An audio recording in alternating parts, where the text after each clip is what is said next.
Hi guys, welcome to another video. Today I'm going to be going through how you can quickly ideate handheld forms in a way that's descriptive and conveys their form really well.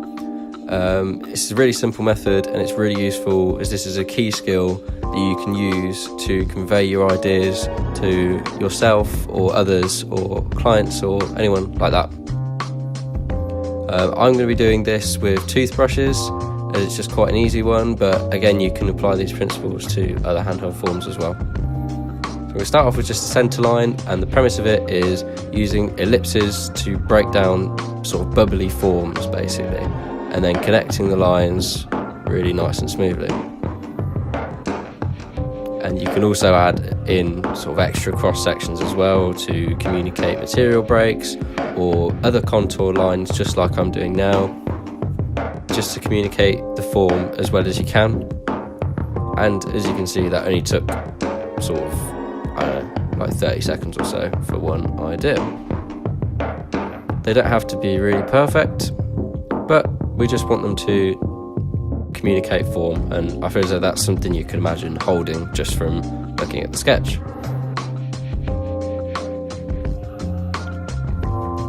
So I'm going to draw another one again, just so you can see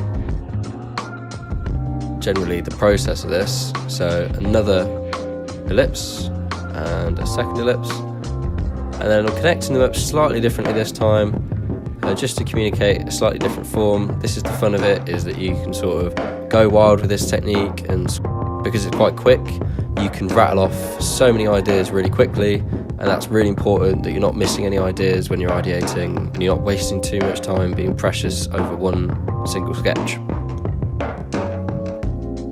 So for this also I'm just using a black watercolour pencil. I really enjoy ideating these sort of flowing forms with the pencil because you can really easily control the line weight compared to pen.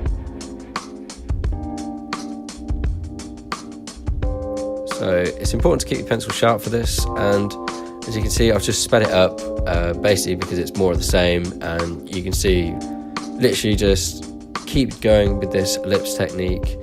You know, whether you want to apply this to toothbrushes or whether you're ideating, I don't know, like torches or breathalyzers or anything really that could lend itself to this sort of bubbly ergonomic form. You know, you could very easily add hand grips to these sort of shapes as well.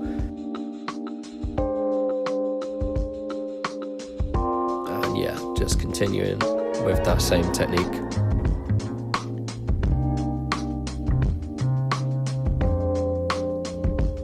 I'm actually worried that a lot of these look very similar, but hey ho, you know, on a better day I'd probably do some more different ones.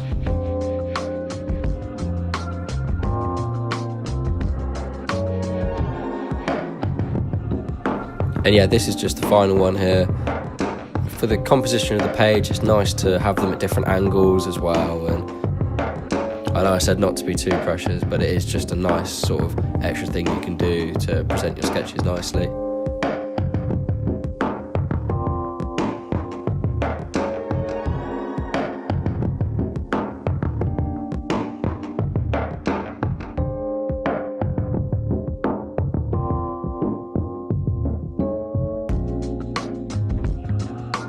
So there you go, in about sort of 3 or 4 minutes time we've generated a page full of ideas. So since I've been working on marker paper, I'm going to put this behind and use it as an underlay to basically just clean up these sketches with pen and add a little bit of marker on them just to give them a bit more depth on the page.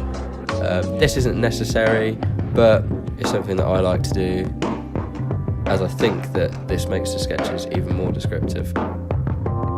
Obviously sketching in pen as well, you can't really make mistakes, so it's good practice as well. I mean, you can see that I've already missed one of the lines, but hey, but yeah, you can see there, just learning to make these fluid movements with pen is really important, and not being too precious over the lines. Good sketching is all about being sort of confident with your lines, and just going for it rather than doing that sort of feathering sketching that they teach you at fine art A level. You know, we really don't want to be doing that when we're sketching and ideating.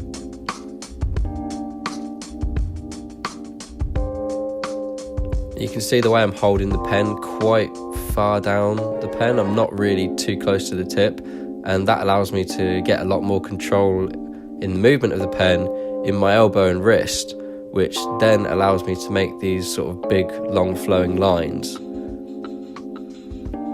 which are really important to getting these sort of confident, communicative sketches, if that's a word.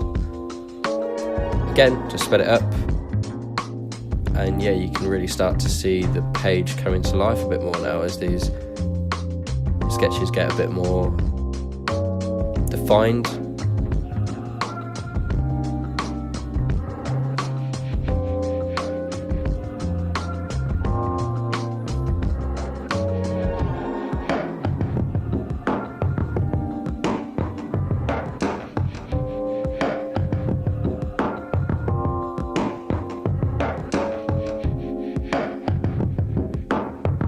I'm just going back and adding some more detail with sort of like a hand grip or something on the back, as if it's been like over molded.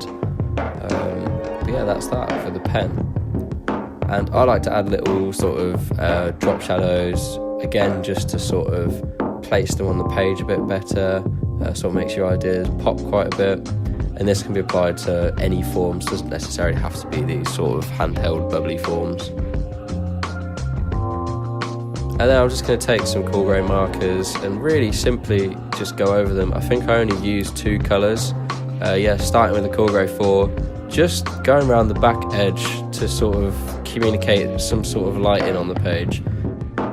I'm using 1 stroke or 2 strokes per idea, just going along that back edge, and I'm not overworking the sketches. I think that's really important. Sometimes you can go crazy and add like 5 different shades of grey to your sketches, and it just looks messy. So this sort of technique where you're literally just using 1 or 2 colours to define the sketches on the page is a really simple way to communicate form.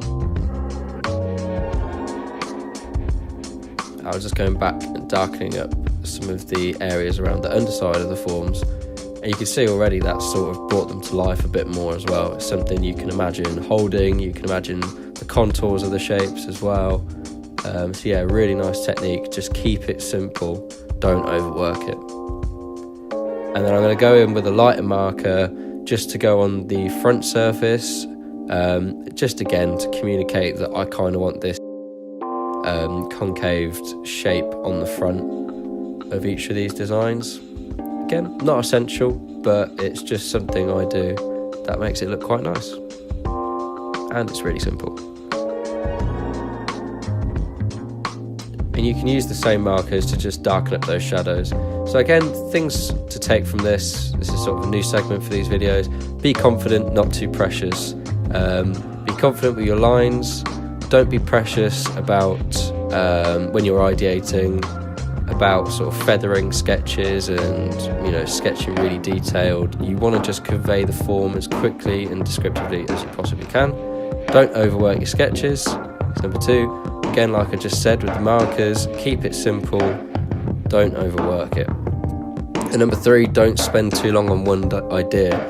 Every second you spend on one idea is a second missed ideating another idea, and that could be the difference between finding the idea that wins the job or that fits the brief the best. And if you're spending too long being precious over one idea that you've had since the start and don't want to look at any other ideas, then that can be kind of problematic, and you know, you might miss out on some really good ideas. So you know, maybe try and like time yourself, give yourself like a 2-minute timer per idea, just do like a sketch per idea. And if there's anything you can take away from those videos, it's probably these tips.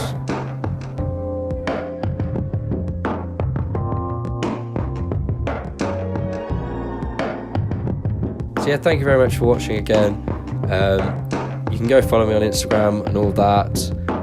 I'll do another video soon. So yeah, thank you very much for watching. Cheers.